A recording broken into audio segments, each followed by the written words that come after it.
If you have questions, concerns, and are just lost when it comes to planning for retirement, meet Steve Hoyle and Derrick Caldwell of the Hoyle Financial Group. You know, when it comes to calculating how much to withdraw from a retirement portfolio, turns out this is a big debate for a lot of folks. Should it be that 2% that you hear about, or the industry recommended 4%?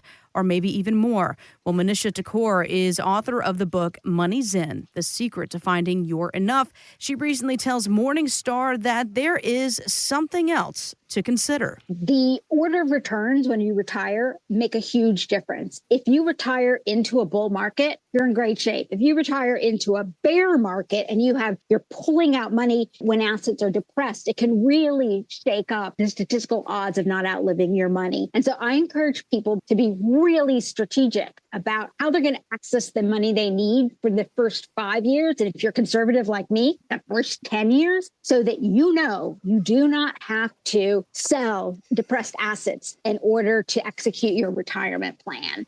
So, Derrick, when you sit down with folks and you're mapping out this retirement plan like you do every single day, how far ahead do you look when it comes to calculating withdrawals? So we look to age 95 because I'll even go beyond what she's saying. She's on the right track there. And I actually love this book. I've actually read it because it's one of those things that a lot of times people, you know, when I first meet them and they come in, hey, we need some help. I ask them, well, how much income do you need in retirement? What's your goal? 9 times out of 10, it's as much as I can get, Derrick. And I have to go into, that's not the right answer. It's like, because, well, anybody can spend money, guys. If you have $1 million, yeah, for somebody who's budgeted and has a good plan in place, that's a great amount of assets. You could do a lot with that. But for somebody who has no budget, who buys Porsches and stuff like that, $1 million isn't anything.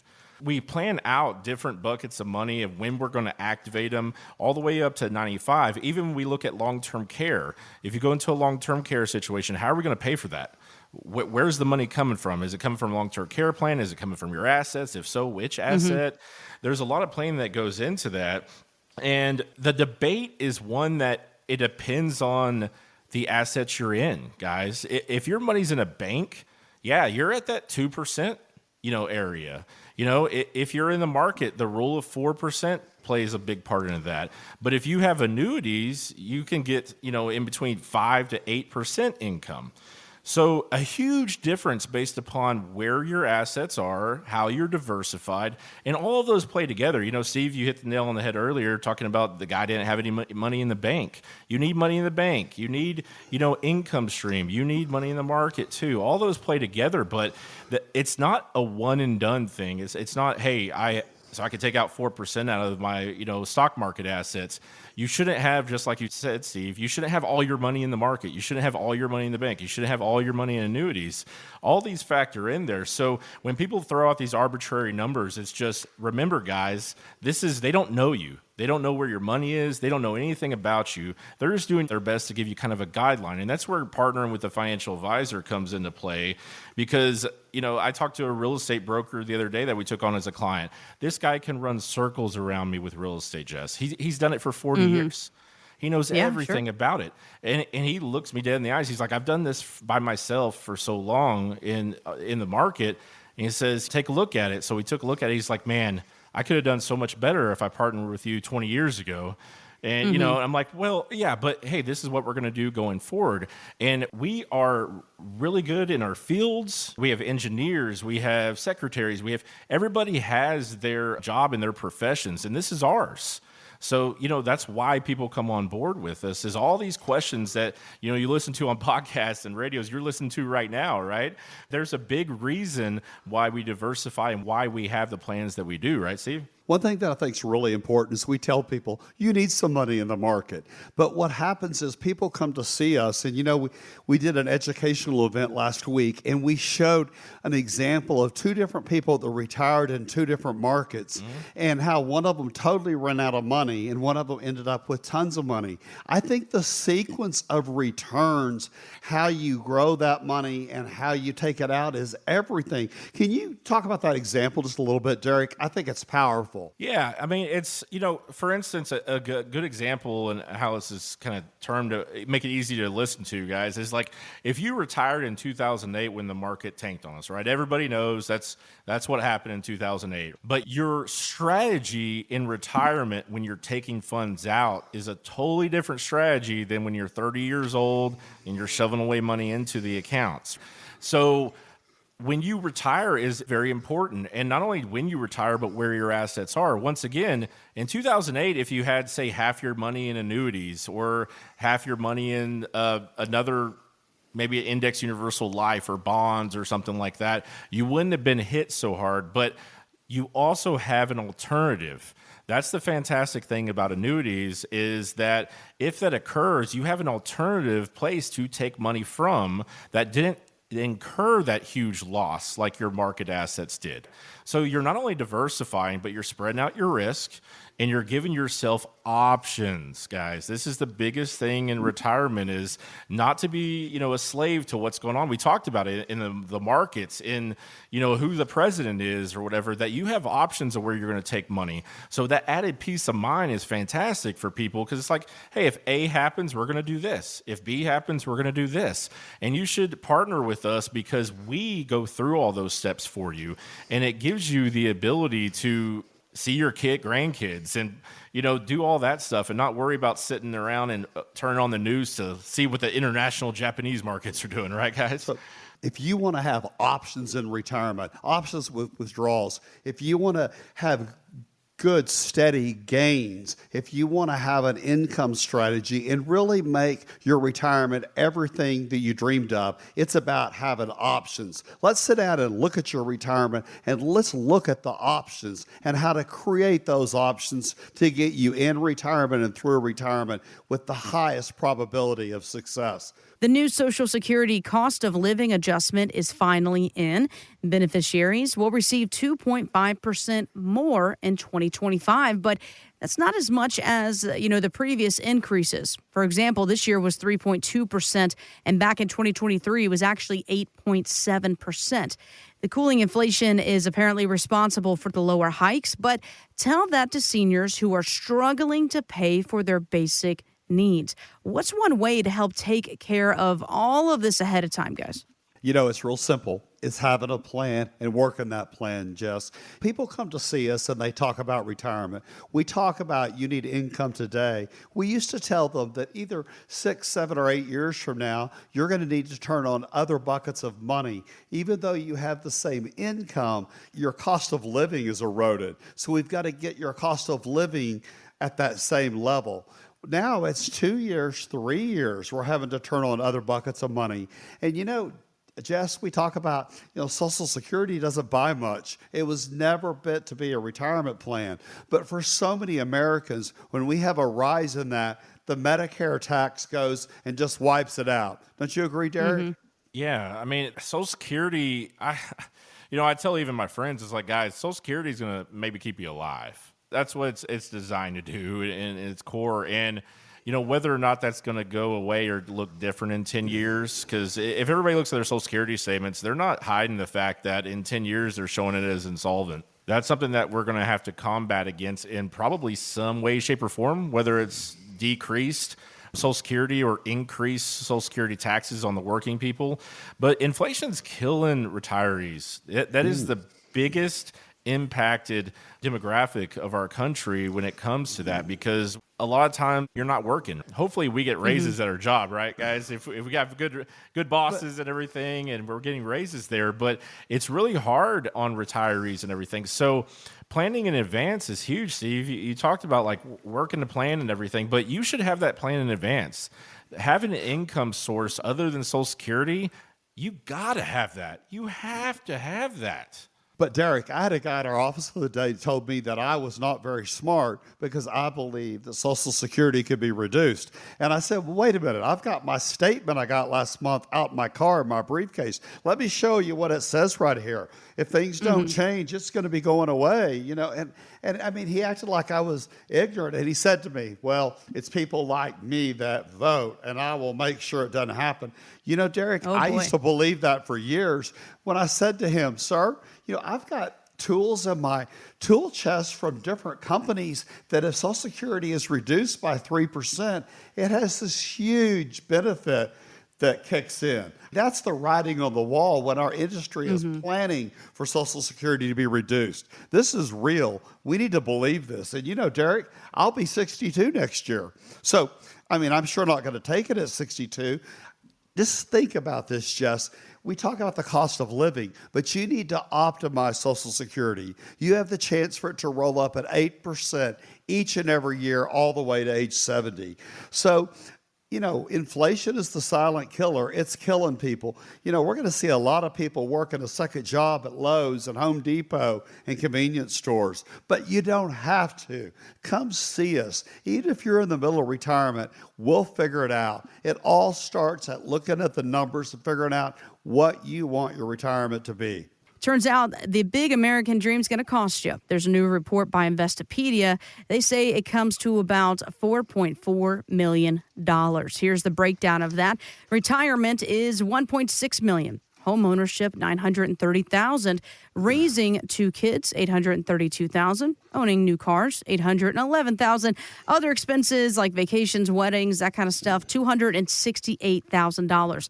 You know, I threw a lot of facts and figures at you. Bottom line here, retirement alone makes up nearly 40% of the American dream. With that being said, Derrick and Steve, how often should we revisit our retirement savings and spending plan to make sure that it's still keeping pace with new financial reality? Well, you know, Jess, that's my pet peeve. You shouldn't have brought that up because I'm not going to be able to shut up about it. But, boy. you know, we have people come see us and they say, oh, you know, we're going on this fabulous vacation and we just spend hours every night getting ready for it. What about your retirement?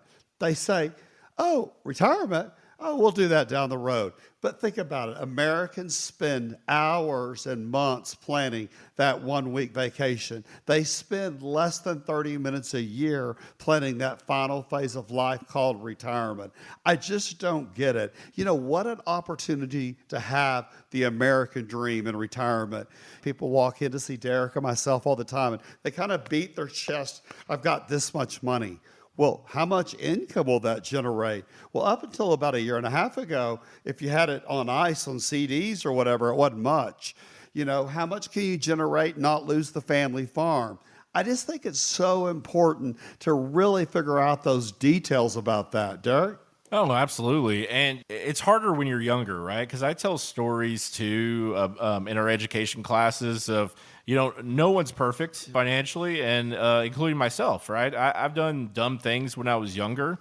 And I'll tell you a quick story too that I always say in these education classes where my mom gave me McDonald's stock when I was 17 years old. So what do you do when you're 17 years old and somebody gives you $3,000 worth of McDonald's stock, right? You cash it out. Yeah. Sure. Super bad mistake on my part because I found that paperwork about a year ago, and just so happened, I guess I'm a hoarder that I kept it. But that stock as of a year ago was worth $88,000, guys. Wow. Big mistake there, Derrick.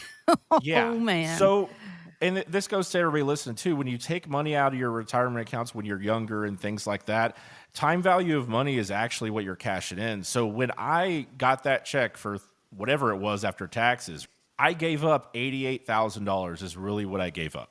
So having a plan, even when you're 30s, 40s, 50s and everything, you have to have a plan, guidance, and at least a Northern Star to focus on and go to. And see, if you're right, there's a lot of that where people will come to us and they're like, hey, I retired last month and now I need a plan. Derrick, help me fix it, kind of thing. And it's like, that's not the way that we should be financially as a country, as a people.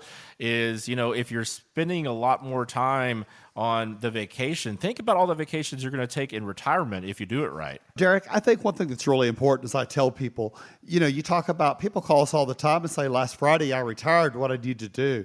But if you're 59 and a half, you can take control of your retirement and do something with it and put it to work. You know, get it out of harm's way. And I tell people, It's so interesting. Sometimes those last few years, it's not how much money you make and grow it, it's how much income you can generate. Let that money, get at one of our income strategies, let it roll up at 8, 9, or 9.5% each year. So when you turn income on, it's like you're retired today and tomorrow you have more income than you've ever had in your life. It's having a plan. That's my point. Yeah, it's having a plan and also just identifying in your plan what works for you. Something that we touch on all the time is that everybody's financial plan is going to be customized to specifically you, your wants, your needs, your desires, all those things. And also, what does your retirement picture look like? Everybody has a different definition of what retirement should be, what it could be, what it's going to look like, what it's going to cost. So identifying what your success looks like in retirement is crucial, right, Steve? It's absolutely crucial. And what I want to tell the listeners today that we don't talk about much, but we've really kind of realized it's the most important thing we do. I want to ask you, what is your probability of success in your retirement? What is that score? Yeah, I mean, probability of success, we look at all avenues. So we look at everything, guys. And when I mean everything, we talk about life insurance needs, long-term care needs, Social Security. We focus on your break-even point. When's the best time to take Social Security? And the cost benefit of waiting or taking it too early. These are just the bare minimums of what you should expect in having a retirement plan in place.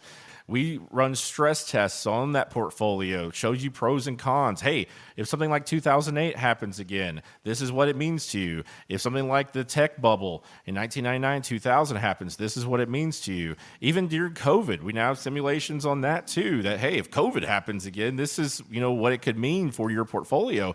These are all things that you need to do before you retire to position your funds for the best probability of success.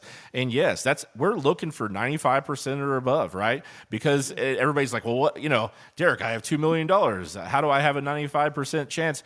Like I tell everybody that comes in, I can't stop you from buying a Lamborghini when you retire. So there's that 5%. But yeah, so if you want that full probability of success retirement plan, let's stress test everything you have. Give us a call today.